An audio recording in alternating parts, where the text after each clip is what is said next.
You never forget the sound of a knock that lingers in your memory. It wasn't loud. Just 3 soft taps, polite, even. Not the kind of knock that means trouble. Not the kind that says something's wrong. But when I opened the front door and saw Paul standing there, hands in his pockets, shifting on his heels like he didn't want to be there, I knew. Not what, exactly. Just that something had cracked open, even if I didn't want to admit it. "Hey," he said, not quite meeting my eye. "You got a second?" I nodded and stepped outside, closing the door behind me. The porch creaked under our weight, same sound it's always made. Nothing felt different, except the air between us. Paul's a good guy. Lived across the street for years. Retired cop, quiet type, doesn't get involved in much unless he has to. He cleared his throat. "Look, I wasn't sure if I should say anything, but I figured you'd want to know." My gut tightened a little. "Okay." He hesitated. "This morning, while you were at work, I saw Mark's truck parked out front. For a while." My first reaction? Confusion. "Mark?" "Yeah. You sure?" "I know his truck, Dan. The silver Ford with the busted tail light? He was here a few hours. Easy." I crossed my arms. Maybe he was dropping something off. Tools or whatever. Paul shook his head slowly. He went inside. Stayed a while. Lauren never left. There was a pause. Not long. Maybe 2 seconds. But long enough for doubt to slip through. I smiled, not because it was funny, but because I didn't know what else to do with my face. Mark probably came by to fix that cabinet she's been complaining about. You know how she gets when something's crooked. Paul didn't laugh. "Yeah, maybe." We stood there a moment longer. He looked like he wanted to say more, but he didn't. Just gave me a nod and turned to go. "Thanks, Paul," I said, not quite meaning it. When I went back inside, everything looked the same. The hardwood floors Lauren picked out. The family pictures on the wall. The faint smell of her perfume still hanging in the hallway. I sat down at the kitchen table and just sat. My mind didn't race. It dripped, slow, cold, unwelcome thoughts sliding in one by one. Mark and I used to be close. We grew up sharing a room, fighting over dumb things, defending each other on the school bus. But somewhere along the way, our paths split. I got married, bought a house, started a stable job. He bounced between gigs, dated around, never stuck to anything too long. Still, I never stopped being his brother. I always figured, no matter what, that meant something. Lauren? She was my anchor. We met when I was 22. She laughed at my terrible pickup line and gave me her number anyway. For years, we were solid. Comfortable, even when life wasn't. Lately, though, something had shifted. I just hadn't wanted to look at it too closely. She stayed on her phone longer. Took calls in the other room. Came home tired more often than not. But we were just going through a phase, that's what I told myself. Every couple has them. I made dinner that night. Grilled chicken, corn on the cob, something easy. She walked in around 7, tossed her purse on the counter like always, smiled like nothing was off. "Sorry I'm late," she said. Target was a madhouse. She handed me a plastic bag with random stuff, shampoo, dog treats, a scented candle. I took it without a word and nodded toward the plate I'd made her. She thanked me, kissed me on the cheek, and sat down to eat. We talked about the week ahead. Nothing deep. Nothing real. Just calendars and carpools and grocery runs. Married talk. I watched her carefully, not accusing, just observing. Her eyes didn't flinch. Her hands moved calmly.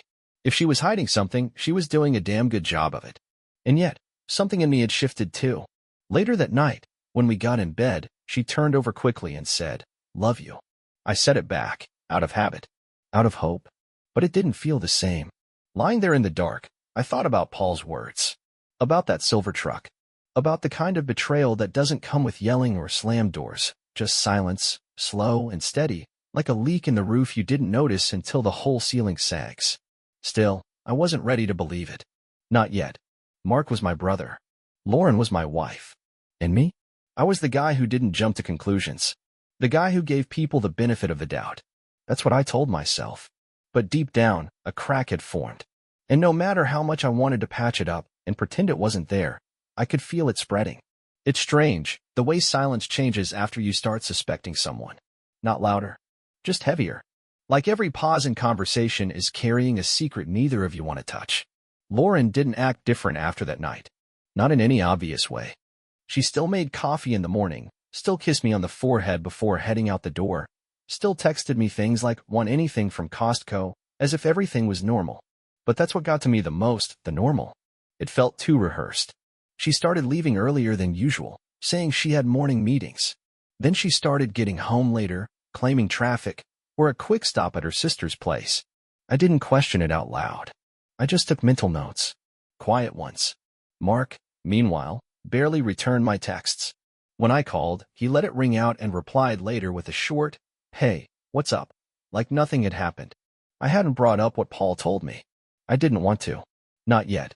I didn't know what was worse, the possibility that it was all in my head, or the possibility that it wasn't. One night, I got up to get a drink of water. It was close to midnight. The house was dark except for the soft blue glow coming from our bedroom. Lauren was lying in bed with her phone lit up against her face, smiling at the screen. She didn't notice me at first. When she finally looked up, she tilted the screen away in one smooth motion. "Couldn't sleep?" she asked. I shrugged. "Just thirsty." She locked her phone, set it on the nightstand, and rolled over. "Come back to bed." I stood there for a moment, watching her silhouette under the blanket. The shape of a woman I loved. Trusted. I got the water. But I didn't go back to sleep. The next morning, I made a decision. After work, I drove past the hardware store, kept going another mile, and pulled into a strip mall with a security store tucked between a vape shop and a nail salon. Inside, a guy with a thick beard and a monotone voice walked me through my options. Wireless. Motion activated. Discreet. Easy to install. I didn't need anything fancy. Just something that would give me the truth. Whatever it was. I spent about $1,200 on the spot. For small cameras. No wires, no flashing lights. Just small black lenses I could tuck into corners like they were part of the furniture. The guy asked if I needed help setting them up. I told him I had it covered. When I got home, Lauren wasn't there yet. I moved quickly. One in the living room, angled toward the couch. One in the kitchen, by the pantry. One outside, tucked under the porch light. And the fourth, in the bedroom, behind a decorative plant she insisted on keeping despite always forgetting to water it. I tested each one. Synced them to my phone. They worked like a charm. I felt guilty for about 5 minutes. Then I remembered her smile lit up by a message I wasn't meant to see. The tilt of her phone away from me. The shift in her laugh, oh how it had become more polite, like something she gave me out of obligation. That night, she came home with sushi and said, "I figured we could use a quiet night in." I thanked her, set the table, poured us both a glass of wine. We talked about nothing. A new TV show. Her coworker's baby. Mark's latest girlfriend, whoever she was. Lauren rolled her eyes when she mentioned her, said Mark was hopeless when it came to commitment. I watched her closely when she said his name. No hesitation. No crack in her voice. If she was lying, she was good at it. After dinner, she leaned in and kissed me softly. "Let's go to bed early," she whispered. I wanted to say no. Wanted to turn away. But I didn't. Instead, I nodded. And somewhere inside me, a part of me stepped back. Detached. Not angry.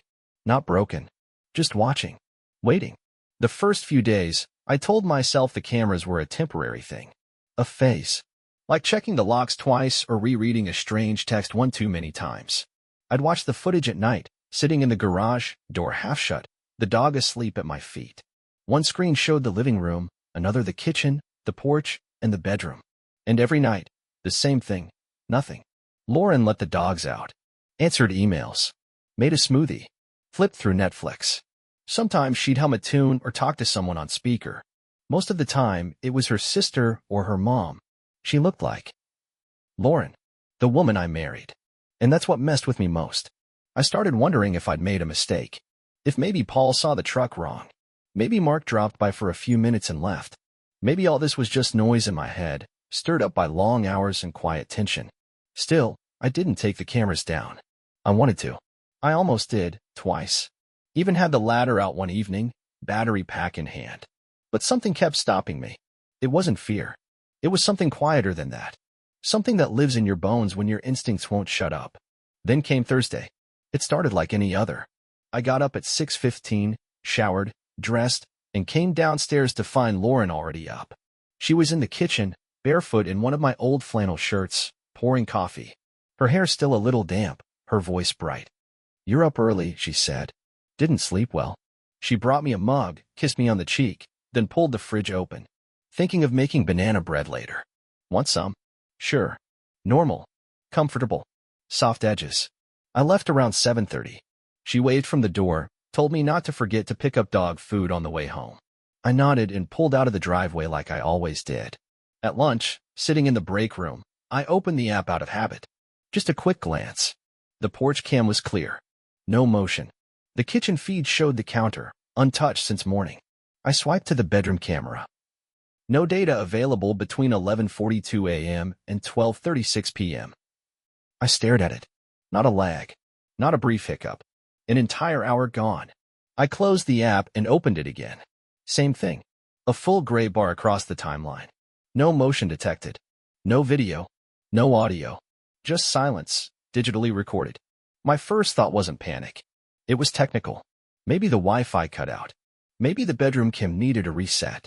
But then I remembered I had 4 cameras running, all synced to the same system. Same signal. Same cloud storage. So I checked the others. Porch, blank during that window. Living room, no movement. Kitchen, nothing. It was like the house had been paused. A strange pressure built in my chest. Not explosive, more like a slow turn of a wrench inside me. Tightening. That evening, I didn't say a word. I came home, unloaded the groceries, and acted like everything was normal. Lauren smiled when she saw I remembered the right dog food. We had takeout and watched a rerun of The Office. She laughed at the same parts we always did. Even leaned her head against my shoulder near the end. If something was eating her up inside, she didn't show it. Around 9:45, she went upstairs to shower. I waited. Gave it 5 minutes. Then grabbed my phone, walked out onto the back deck, and pulled up the porch feed from earlier that day. Their timestamp 11:38 a.m., Mark's truck. Not just passing by. Not parked down the street. Right there, in my driveway. He stepped out, wearing jeans and a black hoodie. Sunglasses. Casual. Comfortable. He didn't knock. He didn't text. He reached into his pocket and pulled out a key. My key. And let himself in. The audio was low, but I could hear the faint click of the door unlocking. Then nothing. At 11:42, the bedroom cam feed went dark. At 12:36, it came back, showing the bed, made neatly, no sign of movement. I scrubbed the timeline back and forth. No sound. No change. No proof. But everything inside me already knew. I sat out there for a while, staring at the screen, watching his truck reverse out of the driveway like he hadn't just burned a hole through the middle of my life. When I walked back inside, Lauren was curled up on the couch, hair damp, hoodie sleeves pulled over her hands. She looked up at me and smiled. "You were out there a while," she said. "Just clearing my head. You okay?" "Yeah," I lied. "We went to bed like any other night." She turned away. I stared at the ceiling. At some point, she reached behind her and found my hand. Gave it a light squeeze. A routine gesture. And I let her. Not because I believed her, but because I needed the time. I woke up Saturday with a pit in my stomach. It was the kind of heaviness you don't talk about, the kind you carry in silence, like a stone in your chest. Lauren was already downstairs when I opened my eyes. I heard the sound of music playing softly, the hum of the blender, the familiar morning routine. Everything sounded normal. I got up, walked into the bathroom, and stared at myself in the mirror. I looked tired. Older. Not from age, from knowing. From seeing too much and saying too little. Downstairs, she greeted me with a warm smile. "Coffee's hot," she said. "Want toast?" I nodded. "Sure." We ate breakfast like we always did on weekends, slow, quiet, easy. She told me she was going out for a few hours to shop for new curtains. Said she might stop by Mark's place to help him organize his spare room. "You know how helpless he is," she added, laughing. I didn't react. Just sipped my coffee. After she left, I waited 10 minutes. Then I went into the garage, sat down on the old stool by my workbench, and opened the app. The night before, I'd set the cameras to record manually, not just motion-triggered. Something inside me knew I'd need a longer window. That if it happened again, if Mark came back, I wouldn't risk missing it. I tapped on the bedroom feed. At first, there was nothing. The bed, made. Light from the window spilling across the floor. Then, 10:13 a.m. Front door opened.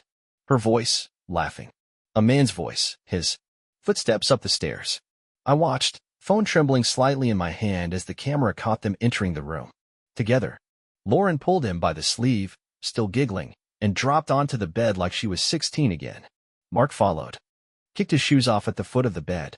Tossed his hoodie onto the chair in the corner. They kissed like they'd done it 100 times.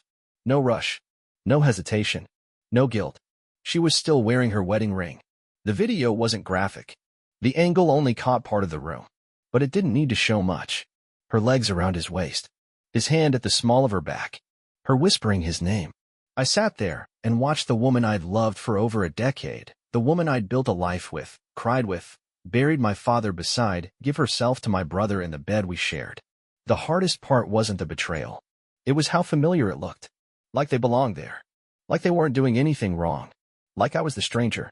They stayed in that room for nearly an hour. Then he got up first, pulled his shirt back on, leaned down to kiss her neck. She smiled, brushed his cheek with her fingers. At 11:28, they left the room. By 11:34, the bed was made again. Pillows fluffed. Blanket tucked in like nothing had happened. They walked out the front door. She waved as he pulled away in that same silver truck. 5 minutes later, she texted me, "Don't forget we need dog food later." I stared at the screen for a long time. Not crying. Not shaking. Just still. I watched the entire video again, start to finish. Not because I needed more proof. I already had enough to burn this house to the ground, but because I needed to feel it. Fully. Completely. Pain ignored becomes poison. So I let it sink in. That night, Lauren came home with takeout and a bag of new throw pillows. She tossed them on the couch, said, "I know you hate these, but I couldn't resist." Then she laughed like she always did. I helped her unpack them. Smiled. Even kissed her temple when she turned away. I didn't bring up the video. Not yet. I wanted her to feel safe a little longer. I wanted her to keep lying, to keep acting, to keep building her little story with confidence. Because when it all came down, I wanted it to fall hard.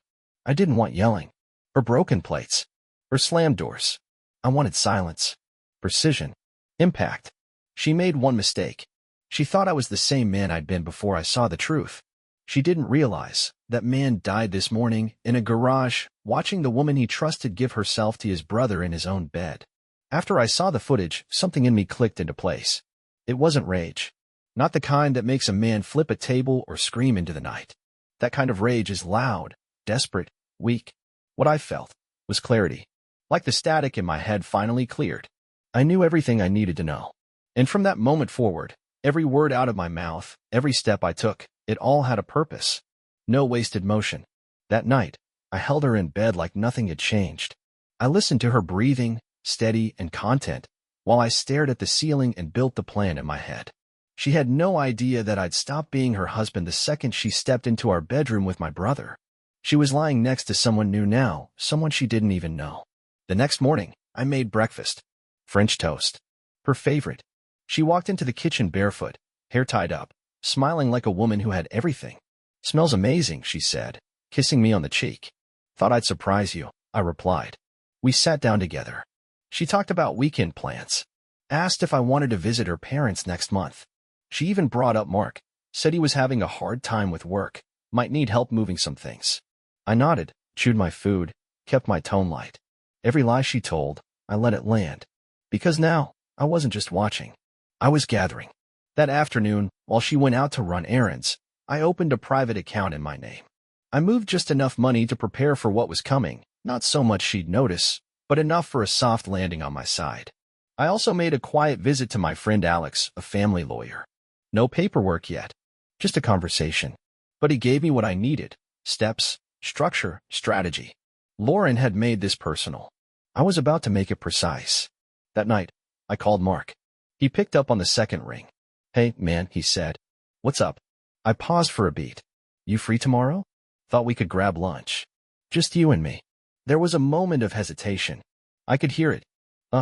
Yeah, sure. What's the occasion?" "No occasion. Just been a while." He agreed. We set a time. I hung up and stared at the phone a long while after. My thumb hovered over the screen, thinking about the man on the other end of that call. The man who used to sleep on the top bunk above me when we were kids. The man who stood next to me as my best man when I married Lauren. The man I used to call brother, without flinching. I wasn't going to yell at him. I wasn't going to hit him. That would be too easy. Instead, I'd let him talk. Let him dig his own grave with every casual lie. Then, when the time was right, I'd bury the both of them together. The next day at lunch, Mark was all smiles. Same old charm. Same old bravado. We talked about sports, about work, about Mom's upcoming birthday. Then I leaned back and said, "You ever think about settling down?" He laughed. "Me?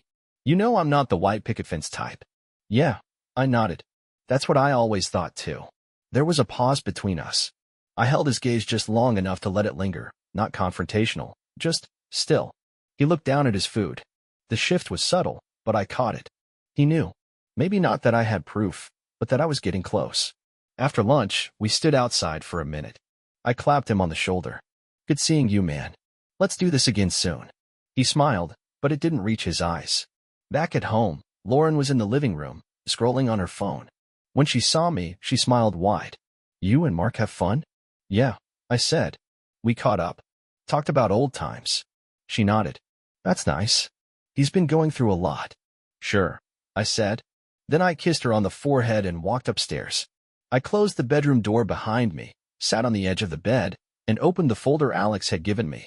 Inside, a blank divorce petition, notes on asset separation, and a list of recommendations for discrete process servers. I wasn't ready to file. Not yet. But I was getting closer. And when the moment came, it wouldn't be a conversation. It wouldn't be a plea. It wouldn't be a scene. It would be a conclusion. Tidy. Final. Unforgiving. She thought she had time. Thought she was clever. Thought I was blind. But all she'd done was give me space to prepare. And when I moved, I wouldn't miss. Lauren came into the kitchen one morning, holding her phone, her voice casual. It was she's idea, or at least that's what she thought. Mark's free Friday night. I was thinking we could all do dinner, just the three of us. Been a while. I looked up from my coffee. Sure, I said. Sounds nice. She smiled, relieved. Great. I'll make a reservation. What she didn't know was I'd already chosen the place. The time. Even the table. I've been planning this dinner for 2 weeks, ever since I saw the footage. I wanted them both there. I wanted to watch them squirm, not from confrontation, but from doubt. Nothing breaks liars faster than uncertainty. Friday came. We met at a quiet Italian place on the edge of town. A place we used to like, before everything got complicated. Lauren wore a black dress. Simple. Elegant. Mark showed up late, wearing a leather jacket and that same crooked smile he'd always had, the one that used to make girls at school forget their names. We sat at a corner booth. Mark on one side, Lauren and I on the other. The waitress brought menus and wine, and for the first few minutes, everything was normal. Too normal. They talked about traffic, about some Netflix show they both just started watching. I didn't miss the glance they shared when they said it. I poured myself a glass of wine and let them talk. Then I leaned in. You two seem closer lately, I said. Mark looked up, his smile faltering. What do you mean? I shrugged. I don't know. Just feels like you've been spending more time together. Lauren gave a soft laugh, but I could see her posture shift. Subtle. Defensive. Well, she said, he's your brother. He's practically family. He is family, I corrected. Mark took a sip of wine. We've just been catching up, that's all. I nodded slowly. Right. Catching up. The silence that followed wasn't long, but it stretched. They both felt it. I picked up a piece of bread, broke it in half. You ever think about how people hide things? I asked, keeping my tone light. Like how you can sit across from someone, laugh, share a bottle of wine, and they'll still lie to your face. Lauren froze mid-reach for her glass. Mark tried to play it cool. Where's this coming from? I looked at him. Direct, calm, unblinking. Just a thought. Lauren forced a smile. You're being weird tonight. Am I? I asked. The waitress arrived with our meals, and the tension dissolved just enough for them to exhale. But the tone had shifted. I wasn't playing the same role anymore, and they felt it. Over the next 45 minutes, I watched every movement, every glance, every fidget. The way Mark avoided eye contact when I brought up childhood stories. The way Lauren nervously touched her necklace when I said I was thinking of taking a trip alone soon. They laughed a little too hard at the wrong jokes. Reached for their drinks too quickly. Tried to steer the conversation into safe territory. But there wasn't any left. They thought they were still in control. Still ahead of the curve.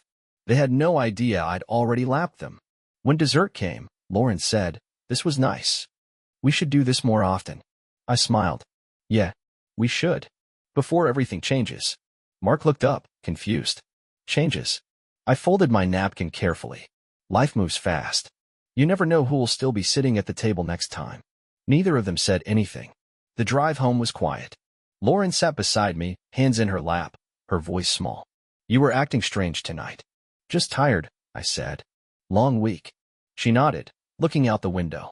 I pulled into the driveway, turned off the engine, and sat still for a moment before stepping out. That night, I watched the dinner footage again from the camera in my car, just for the silence. It spoke louder than any confession. The morning I ended it, the sky was the same as always. Gray-blue, a little wind through the trees. Birds, traffic, coffee brewing downstairs. Lauren was humming again, something soft, aimless. The same kind of hum she used the day she came home from sleeping with my brother. I listened to it while I packed.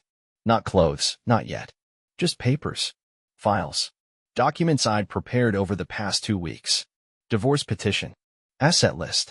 Copies of the camera footage, sealed in an envelope. Flash drive tucked neatly beside it. At 8:15, I came downstairs. She was pouring coffee, wearing one of my old hoodies like it still meant something. "Morning," she said. "Morning." She handed me a mug. "You okay?" I took it. "We need to talk." Her smile faltered. "Sure," she said, almost too fast. "What's up?" I didn't sit. I didn't soften. "I know." She blinked. "Know what?" "I know everything, Lauren." She stood still. Coffee pot in one hand, frozen. "I've seen the footage. I saw you with Mark. In our bed." The room changed in a second, the light, the air, her face. She opened her mouth, but I cut her off. "Don't lie. Don't make this worse than it already is." She set the pot down. Slowly. Carefully. "Dan, you don't get to speak yet." She froze. I pulled the envelope from my jacket and placed it on the table between us. "I've been watching for a month. I gave you every chance to stop. You didn't. Dan, please. I said don't." The tears started then, not from guilt. From panic. "This was a mistake," she said, voice breaking. "I didn't mean for it to happen like this. It got out of control." I looked at her, quiet. Empty. "How long?" I asked. She swallowed. "A few months." "Try again." Her eyes dropped.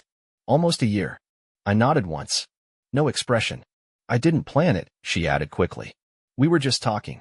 You and I have been so distant. Mark was there." She reached out. I stepped back. "You chose him. Over me. Over this." She stood there, eyes wide, hands shaking. "Are you leaving?" I gave a quiet laugh. "No. You are." "What?" she asked. "You have until Friday to get your things out." "I already spoke to a lawyer. The papers are done." She stared at the envelope like it might catch fire. "I'll fight this," she said, almost in a whisper. "No," I said calmly. "You won't. Because you know I have everything. Every lie. Every hour you thought you were safe. You signed it all with your body." Her mouth opened, then closed. She couldn't find words. "I've changed the locks. Mark's key doesn't work anymore. And if you step out of line once, just once, I'll make this public. Every frame." "You wouldn't," she whispered. I leaned in. Not angry.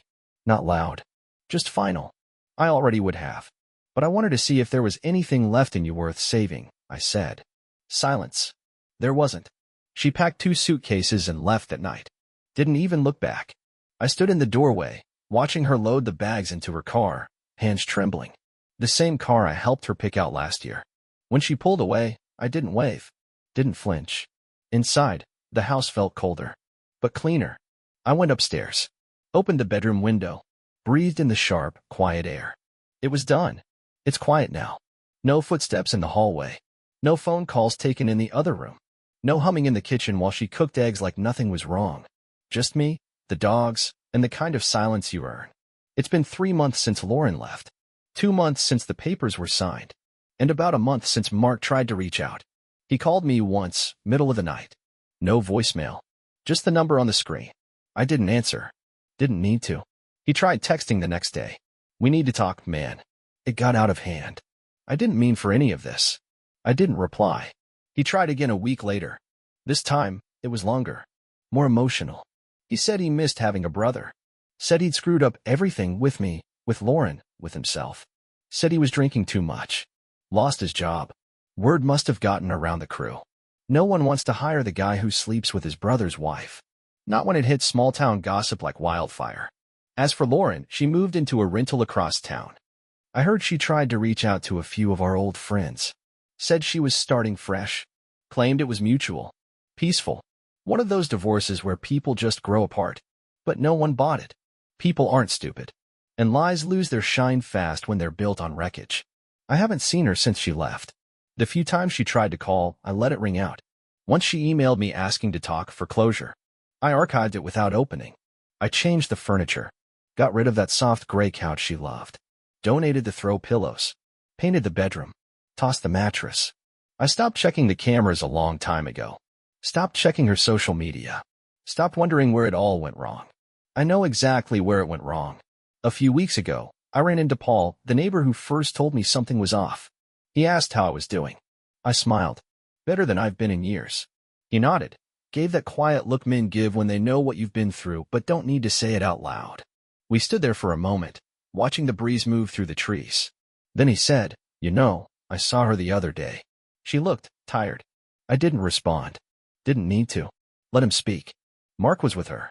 They weren't talking. I just nodded. Sounds about right. That night, I poured myself a whiskey, sat on the back porch, and listened to the wind move through the yard. No music. No lights. Just stillness. And for the first time in a long time, I didn't feel like a man who'd been broken. I felt like a man who had come through the fire and found something stronger on the other side.